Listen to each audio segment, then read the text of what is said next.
Where's the birds? The birds are going to be meeting today. We'll be flying over the traditional lands of the Wurundjeri people.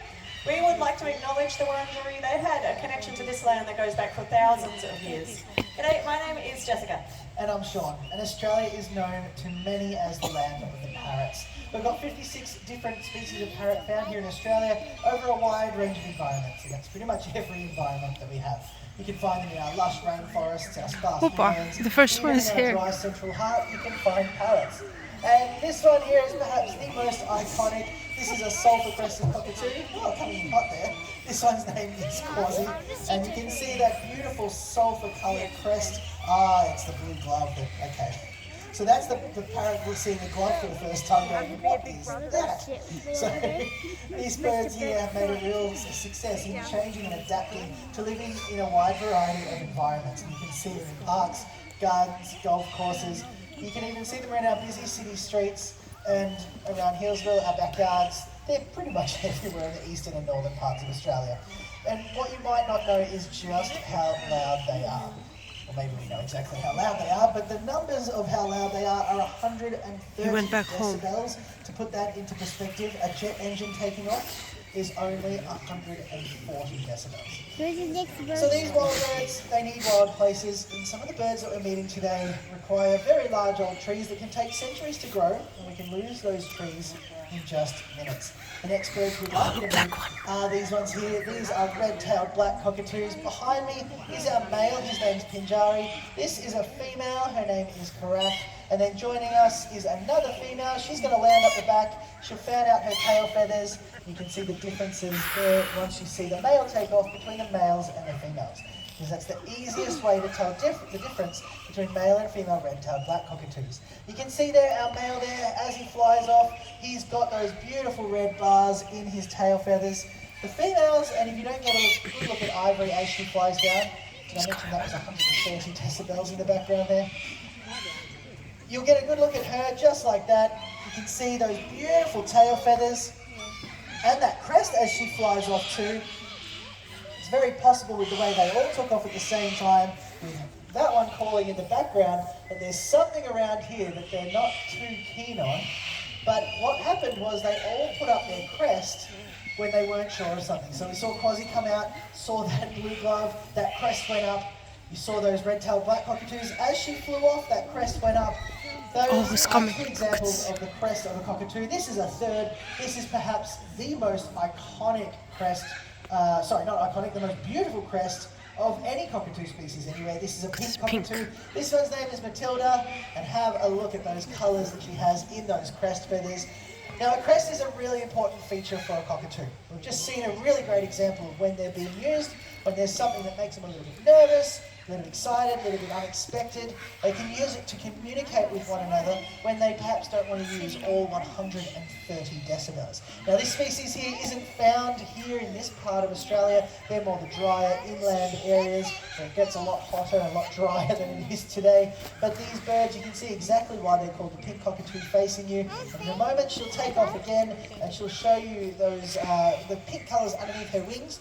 But if you can see, she's looking around, and every time she looks up, she looks around, that crest goes up a little bit more, and that's showing you that almost involuntary communication between, I'm looking around for something, I'm not too sure, that crest goes up, and it's a fantastic way that they can communicate.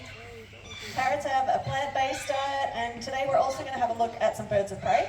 That is a really broad category. That includes any kind of bird that eats other animals. So penguins, pelicans, kookaburras, they are birds of prey. But we're going to focus on a specialised group within the birds of prey called raptors. Raptors all catch their food with their feet, so they've all got really strong feet with sharp talons and a curved, meat-tearing beak. Now we're going to start off the raptor species today with one that is really small and really fast, so if you have your camera there, good luck. We're going to meet the smallest raptor of all in Australia. This is a local species. This is the Australian kestrel. This one's name is Rusty. She is fully grown, weighing in at a whopping 140 grams, so she's about as heavy as your phone. Kestrels belong to the falcon family. They've got blade-shaped wings, really good at turning and turning, and she's catching a little bit of food there as she goes. You got to see a little glimpse of a hovering behaviour, which is an unusual method of hunting. Not very many raptors do it, so you can use it to identify them in the wild. Around here, there's only two hovering raptor species. The other one is the black-shouldered kite. And you can identify this one by that reddish-brown colour on their body and that black stripe at the base of their tail. They eat a lot of different types of food. So they can eat insects that they catch right out of mid-air. They also hunt tiny little birds and small reptiles and mice, and all of that active hunting takes a lot of energy out of these birds. They're kind of like the sports cars of the bird world. So they move really fast, they burn a lot of fuel. You will often see them perching and waiting for their prey to reveal themselves. Beautiful hover there, Rusty, well done. If they're not up in a tree, if they don't have a perch where they need one, that hovering behaviour comes in really handy. Because that's a way for them to almost maintain an aerial perch in mid-air. They can keep their head almost completely stationary. Their wings are doing all of the work. And they tend to face into the wind when they're hovering. It gives them a little bit more stability, but they're also constantly changing the shape of their tail as they're up there as well. They're also able to hover in just about any weather conditions too. So they can hover when there's no wind at all, but they can also hover when it's gale force winds. And they're even better than drones and helicopters are. That was our Australian Kestrel, Rusty. She's done a great job. Well done, my friend. Now, if you're interested in animal training, we do train using positive reinforcement. So that means we reward the behaviours we'd like to see more of. We also train each of our birds to participate in their own healthcare voluntarily. So that means giving them a choice to opt in and, importantly, out, and a way to communicate their consent. So animals can give consent, we just need to set them I don't know, up in a look, way to let bird's us know. coming. So we're going to have a look at a long-billed corella. It's coming. His name is Kevin. And many of our birds are trained to participate in their own healthcare and display different parts of their body for a little bit of a health Oh, check. there he's coming. So Winston. this is Kevin, the long-billed corella. And if I needed to give him a check on, say, his wings, I could ask him to show me his wings. Beautiful. It's also important to check a bird's feet for foot health, and he can show me each of his feet here. Do you want to just tap your feet there, buddy? Good job, well done. I can also ask him if I wanted to see how he was moving, maybe have a look at all of his feathers. I could ask him to turn all the way around for me. Beautiful, buddy. And we do train our birds to step onto our hand. That's not just an easy way to move them around. It's actually something we do before every training session or every presentation. It's like our way of asking, do you want to train right now? And they're allowed to say no and stay on the perch. There's never any punishment. When they say yes, it's really clear to both of us. So it's a nice little consent signal. Now I want you to take a good look at Kevin's beak. This is what a typical long-billed corella beak looks like. And we're going to compare that in a moment with another bird who looks a little bit different from the same species. So you can see the top part of his beak is longer than the bottom part. It comes down to a nice sharp point. They actually use that beak to dig some of their food up out of the ground, and they're able to maintain the length of that beak because it's a really useful tool for them. So keep that in mind. We're going to ask Kevin to head off home, and we're going to have a look in a second at a bird who's actually Kevin's girlfriend. And she has a medical condition that she's had all of her life, which is that her beak continues to grow and it doesn't wear down the way that it naturally would. So it develops into a shape where she actually wouldn't be able to forage and survive in the wild. And the vets have advised us that she needs to have ongoing care, and part of that care is regularly filing her beak. Now, filing doesn't hurt her, it's kind of like filing your nails, but you might imagine that the easiest way to get that done would be to just restrain her, but we just didn't want to set her up like that. We actually wanted to give her a way to voluntarily opt in and present her beak, and also to tell us when she wanted us to stop and start. And this is how we set her up. We just made a little adjustment to her perch here. This is just a piece of wire with some wooden dowel on it, but this is set at just the right height for her. And we've trained her to hold on to this with her beak. So this is her beak rest. And having a beak rest does three things for us. It gives her a really clear job to do. It also keeps her beak in a nice still position so we can bring the file up to where she is. But most importantly, this is her consent signal for beak filing. So anytime she wants to stop, all she has to do to let us know is let go of the beak rest, and she knows we'll stop the whole thing. So she's in control of the whole process. That makes her feel really comfortable. And we are quite proud of ourselves because we can now file her beak with a power tool. This is a Dremel.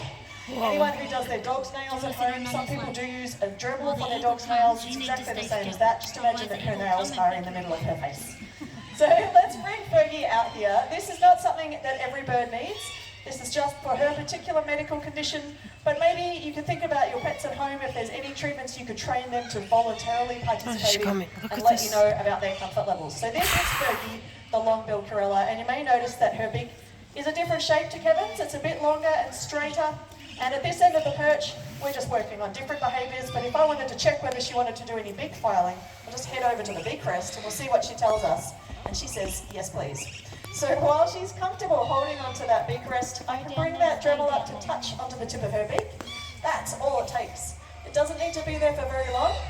I wait until she's ready to offer it again, and then we can do another quick one there. And what I'm looking for from her is that she's nice and still and calm while she's holding onto that beak rest, and that she keeps coming back to offer it again next time, because that really is what tells me that it's working for her.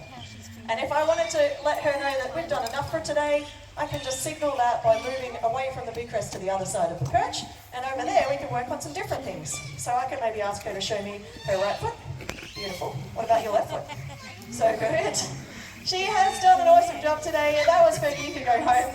And Kevin, the long-billed corellas, that is how we take care of her involuntarily. How cool. Yeah. So with most Australian parrots, it's usually males that are brighter compared to females.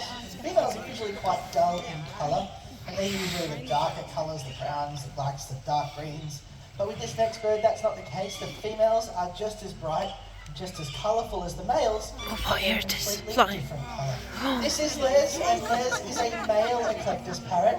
And Eclectus parrots like Les are found up in tropical far north Queensland. And it's the male's job to spend most of their time he cut sitting corner. in the tops Look, of he's those coming, he's coming, rainforest he's coming. trees, foraging for food. Now you can see he's a very beautiful boy, but his colours aren't just there to look good, they're actually vital for his survival. And that's because when he's in the tops of those trees in the tropical far north Queensland rainforest, well done buddy, he's Did a lot of vulnerable to flying. different things like birds Did you and see? prey, flying up above, looking down for a nice bit of a snack. But you can see when he tucks his wings in like this, when he stops flying, he becomes a very plain, very green, still very beautiful looking bird. That's exactly what he wants. Amongst the green leaves and the canopies of those rainforest trees, he becomes very, very difficult to spot, and it's called camouflage. But underneath the trees, you might have seen already. Do you want to show us again? You're nodding. You want to show us there? What is gonna show fly again? Is it the gloves? I think it's the glove. Can you show us your wings? There we go. You have to think about that one. So underneath their wings, they do have some really beautiful colours that they're happy to show off while they're flying around underneath them. Eating The some threats nuts. are the predators up above. Some If he doesn't seeds. quicken out that he knows what the glove is. No, he's just looking at me now. It's the same hand. It's the same hand it's always been. Take off the glove. That's not a bad idea. I would like to keep the glove on. There we go. Winston, I'm I do filming. have a band-aid under there that I don't want the birds to get. And that's half of training, is communicating with them what we're asking and just working with them in their own time, kind of like that. But you can see those beautiful colours, that's to show the females. The females spend most of their time sitting underneath the males in their tree hollows, and they spend up to 8 months in a tree hollow where they need to defend those tree hollows from other female Eclectus parrots. So they're down in the shadows. They're not a bright green like the males. They're a dark red and blue colour. Look. Someone else is coming now. Very, very Look, keep different watching. looking birds. But because colour is so vitally important to their Keep looking. survival, it's not the biggest and brightest male that gets the female, it's the one who brings the female the yummiest snacks. So the males will go around, collect the best food they can find, take it straight back to their girlfriends, then all their other girlfriends, then their other girlfriends, but the females are doing the same thing, receiving food from lots of different males, so it evens out. But we're going to move on, still in the world of birds that use their colour to blend in with their environment, but this one looks a very lot different. This is a nocturnal or a nighttime bird of prey. This is a very deliberately drab-coloured barking owl. Now these birds are a beautiful neutral colour palette so that they can blend in or camouflage, not at the tops of the trees in the forest where they're found, but more down lower, closer to the trunks of trees, so that they can then blend in or camouflage away from not only predators, but also from prey as well. Now you can hear that little chirrupy sound she's making as she comes into land. That's a happy noise for a barking owl. That's a noise she's making when she's getting some of her favourite treats. But one of the first things you notice, that blanket looks amazing on a day like today. one of the first things you notice when you look at her, especially if she's flying straight for you, are those beautiful yellow eyes. Now these birds have incredible vision, and they do only see the world in black and white though, which is a little bit unusual. But in giving up their ability to see in colour, they can see in incredible detail and distance with a focus on movement in the forest. Now the movement they're looking for is their prey. So for a bird like this one, prey is things like rodents such as rats and mice, possums and gliders. Even other birds are on the menu for a barking owl. And when they spot their food, they're really quite agile throughout the forests where they're found. As you can see, she's got no problem getting around any of the obstacles here in the arena. And as I'm hoping she'll demonstrate, she also has no problem catching tricky bits of food. Oh, that was so close. But you can see just how agile she has the capability of being. And these birds, they glide through the forests. Do you want to come down to me now? They'll fly through the forests, and at the last minute when they catch up to their prey, they'll do what she's doing when she comes up to our glove. Where's Red? Look what's went back there. That big bit, just like that. And she'll throw her feet forward, she'll use those sharp claws Look, he's gonna do again. Look, he's gonna do again. And kill their prey. Gonna do again. Look. Now you can hear that chirpy noise again. I've explained that is a happy noise for her. She's capable of another noise. You might be able to tell what it might be. She's called a barking owl. They have a call that sounds just like a small dog barking. And that's mostly during the breeding season. Males often having a lower note in that duet. But there is one other sound they make which is a little bit more unexpected. And that's the noise they make when they're threatened. If something's threatening either Millie or her nest, they'll scream. And it's not a very bird-like sounding scream. It's actually a very human sounding scream. Like something terrible is happening to somebody nearby. And it's such a convincing scream. It's been known to convince farmers to call the police who have heard those screams in their back paddocks, only for the police to arrive and discover a pair of barking owls in those back paddocks. I think you'll agree, she has done a fantastic job. This is Millie, the barking owl. I go with Millie today, yeah? She's pretty good. If you flinched when she flew over your head, don't worry about that for next time, because I can actually let you know that the lower you duck, the lower she is going to fly. If this is the first time you visited, you might not realise it, but every presentation is different. We can fly different birds each time, and the reason for that is that we allow our birds the choice to decide whether they'd like to participate. So we've really shifted our expectations here. We never promise any kind of bird on any particular day. I really like this setup. It puts the birds in control, giving the birds that choice. Now, there are a couple more birds I would like to introduce you to, but just before the next one comes out here, I just wanted to quickly say thank you so much for visiting today. We do a lot of conservation work here. We've got programs to breed and release lots of threatened species like Tassie devils, leadbeaters, possums, some of the world's most endangered birds, orange-bellied parrots and helmeted honeyeaters. We also have breeding programs for threatened reptiles, invertebrates, and amphibians, and we couldn't do that work without you, and we really wanted to acknowledge our members in particular. I hope you are enjoying your visit today. Thank you. So that was Callista, the sulphur-crested cockatoo, the mate of Quasi we saw at the very beginning, and Pinjari, the red-tailed black cockatoo, making a bit of an encore. For our next raptor, we're going to have a look at one that is 10 times the weight of the kestrel that we saw earlier. Oh, big this one. This is one of the largest species of raptor in Australia, the black-breasted buzzard. This one's name is, get ready for it, Beatrice the black-breasted buzzard. Just to make my job a little bit harder, I adore this bird though. She belongs to a group called Broadwing Raptors. So totally different flight strategy to what we saw with the kestrel. Big. And they have a wingspan that can reach 1.5 meters. They're really good at soaring and gliding. Don't have to beat their wings very often when they're in flight. But they're also quite comfortable and coordinated down on the ground. And that is pretty unusual for raptors. Because this species does a lot of their hunting on the ground.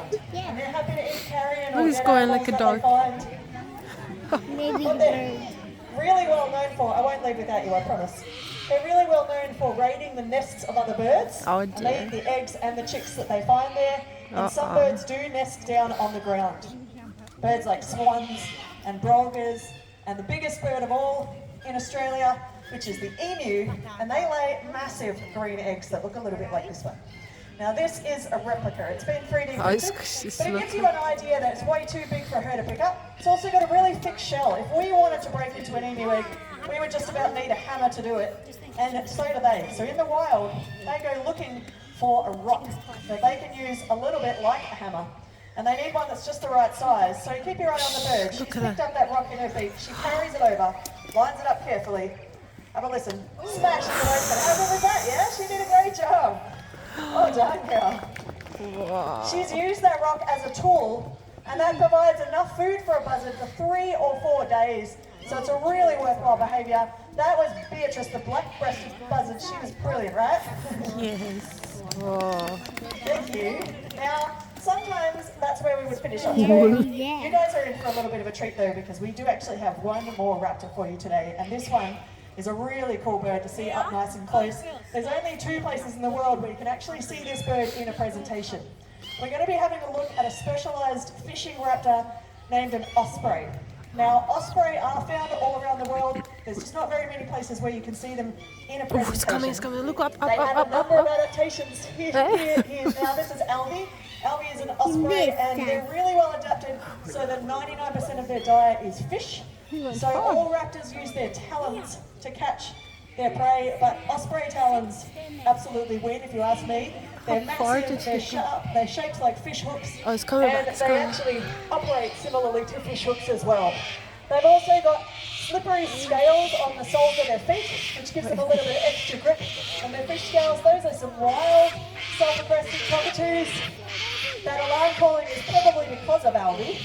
So a lot of birds don't love having a wild raptor flying around. It makes them feel a little bit nervous, and they like to tell all of their friends about it to keep everybody safe. So if you ever go looking for raptors, sometimes a really good tip to find them is where all of the other birds are making a lot of commotion. That tells me that Albie is on the move still out there. Now, osprey are also able to catch fish really deep underneath the water. They can actually completely submerge themselves in order to catch a fish. So some birds catch fish near the surface of the water, but osprey are famous for being able to dive from mid-air and then tuck their wings back and throw their feet forward and completely submerge underneath the water. Whether that's the ocean or a deep river or a lake, they're then able to grab a fish in their feet and launch themselves back up out of the water again, which is a really, really impressive feat. Now, Albie, you did get a nice good look at Albie. Last time I saw Albie, he was heading over in that direction. What's over in that direction is a natural creek that runs through the sanctuary, which is super cool. There's not very many zoos in the world that have a real creek running through it. It also has real fish in it. And Albie has learned that there's real fish in that creek, and sometimes he can take himself for a little bit of a dive. So sometimes people ask, you know, there's no roof or net over this arena, what stops the birds from going a little bit further? Well, nothing stops them. And Albie is not a bird we fly every single day, but it is always the bird that we schedule at the very end of the last presentation of the day. So the 3 p.m. presentation, last bird is Albie for this very reason. He has a little bit of a loose sense of time. So I'm not worried, he'll come back, he always does, but I just cannot predict the time frame. I was really hoping that standing there with my enticing fish might keep Albie a little bit closer, but the creek is more exciting today. So you are welcome to stick around. You may get a chance to see a little bit more of Albie in the arena, or you may not, because he might be out for 2 minutes or for 3 hours. Not even a joke. Twice in the last 2 days, Albie has been out here for 2 or 3 hours after the presentation. So we hope that you enjoyed being able to meet Albie and all of the other spirits of the sky today. Thanks for visiting. We hope you enjoy your afternoon here at Healesville Sanctuary. Thank you. Thank you. Yeah. Oh, that was nice, wasn't I would it? just ask that while Albie is still out and about, if you could just please stay off the lawn, just to give him a lot of room, so that if he does come back again, he's got the whole area to play in. Thank you so much. Enjoy your afternoon. Thank you.